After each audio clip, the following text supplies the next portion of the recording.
होते जाते हैं। और अभी सबसे बड़ा हमला हुआ है तो मुस्तफा की आल पर हुआ है। जो आले रसूल अपने आप को सैयद कहते हैं, आज उन सैयदों को शिया बनाया जाता है। क्या कहते हैं? अरे तुम सैयद हो और ताज्जुब है कि तुम शिया नहीं। इल्म तो पढ़ा नहीं, जहालत की बुनियाद पर बहक गए, ऊंधी सीधी हदीसें उनके सामने रख दी। अगर वो सैयद आले रसूल भी हम जैसों के पास आ जाए और उनकी बताई हुई बातें पूछ ले तो उसकी हकीकत हम उनसे बयान कर दें। ये आज बोलना इसलिए पड़ता है कि हमारे यहाँ के बच्चे, सुन्नियों के बच्चे आज उनकी सोबतों में बैठे, इतना उन्होंने साहबा इकराम का जहर हमारे बच्चों के दिलों में भर दिया कि वो साहबा इकराम को गालियां देने लगे। एक बच्चा तो इतनी बड़ी बात कह गया, नादान है, ना समझे, वो कहता है सिर्फ पंजतन पाक, बाकी सबकी तो यूं करके उसने गाली बोली। कलेजा फट गया कि हमारे बच्चे किस रास्ते पर चले, क्योंकि सोहबतें उनको गलत मिल गई। ये इन शियाओं की पॉलिसी है कि अब वो दोस्ती करके हमारे करीब में घुसे हैं, उन्होंने अपने एजेंट छोड़ दिए हैं, लोगों को खरीद लिया। सिर्फ यजीद के जमाने में लोग नहीं बिके थे, उनका ईमान नहीं बिका था।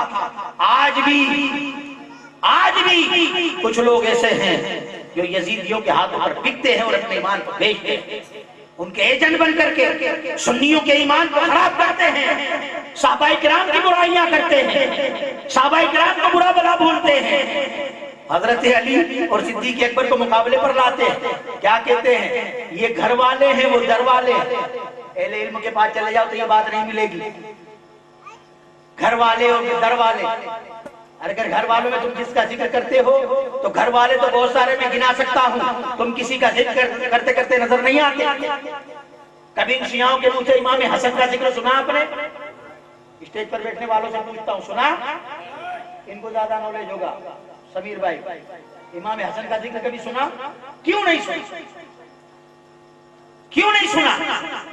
क्या वजह? करबला में जो शहीद हुए तो इमाम हसन का कोई साहबजादा शहीद हुए? इमाम कासिम। सबने यही सुना है? करबला में इमाम हसन के 4 साहबजादे शहीद। कितने साहबजादे? 4। उसमें इमाम कासिम और दूसरे जो साहबजादे थे उनमें एक का नाम था इमाम अबू बकर और दूसरे का नाम था फारूक, उमर फारूक, उमर नाम। एक का नाम अबू बकर था, एक का नाम उमर था। बस इन खबीसों के दिलों में यही चुभता है कि हसन ने तो अपने बेटों के नाम इन दोनों के नाम पर रखा। उस दुश्मनी में इमाम हसन का कभी जिक्र नहीं करता। जरा अंदाजा लगाओ, ये वफादार नहीं है, ये शिया पलीद है। खानदान रसूल के सबसे बड़े दुश्मन अगर कोई है तो वो शिया है। इमाम हसन को बुलाया, इमाम मुस्लिम को भेजा, पहले आत्माने के लिए साहबा किराम ने जिक्र करके भेजा, ए इमाम वही आप न जाए, तूफी ला यूफी, उन बेईमानों पर आप भरोसा न करें। आपके बाप को धोखा दिया, आपके भाई को धोखा दिया, ये कोई बड़ी बात नहीं कि आपको भी धोखा दे। अगर आपको जाना ही है तो फिर आप एक काम करें, पहले इमाम